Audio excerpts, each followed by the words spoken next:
Speaking of which, we're now at the peak of summer, the time to escape from all the hustle and bustle of the city to cool off and replenish the body and the soul. But a getaway isn't so easy for some. More and more city dwellers are opting for alternatives. One of them, a quick getaway within the city of Seoul, but away from people, traffic, and the likes. It does sound tempting, doesn't it? Well, urban hideaways, our news feature tonight with Oh Soo-young.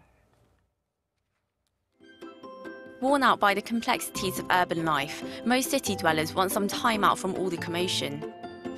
But holidays can be a hassle to arrange, and the travel time can make trips prohibitive.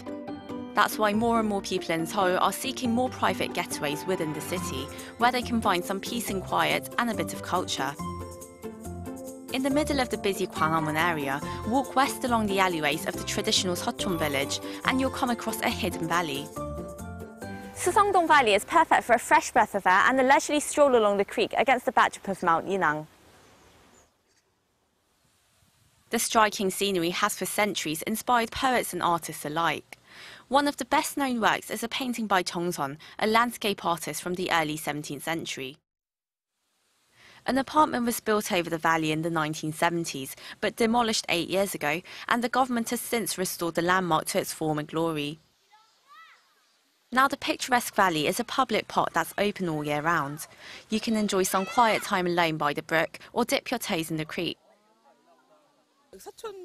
I had no idea there was such a pretty place in Seochon. I hope this gorgeous natural scenery stays well preserved.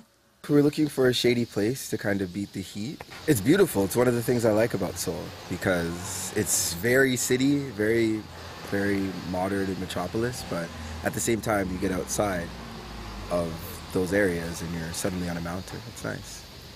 Heading back to the city centre, you can visit a quaint red brick house along the way.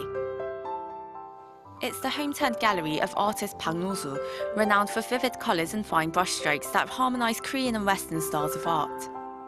Some of his finest works can be admired as you explore the two-storey house, a historical landmark in its own right. It was built in 1938 to mix its traditional and Western styles of architecture.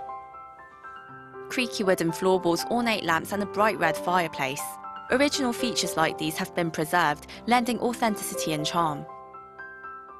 The garden outside, which was designed and tended to by the artist himself, makes an ideal place for quiet contemplation. Not too far away, there's a small forest library tucked away among the trees of Samcheongdong Park, north of Anguk Station. If you're looking for a place to sit down with a book, the library offers cool shade and a menu of beverages. It currently sees about 150 visitors a day, but the numbers are growing.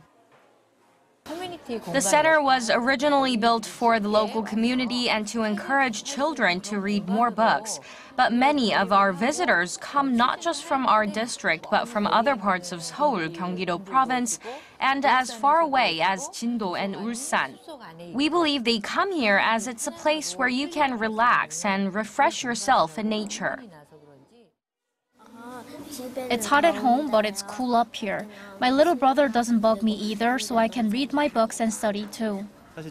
We were just at an art gallery in a nearby town, and now we're here to cool down and read. I like the fact that this place is just minutes away from the busy pace of the city. Outside the library, you can lose yourself in the woods, taking a picnic under the branches or cooling off by a small stream. This and the other locations tucked into the nooks and crannies of the city show that people in Seoul needn't look too far for a brief respite from the fast pace of life in the capital.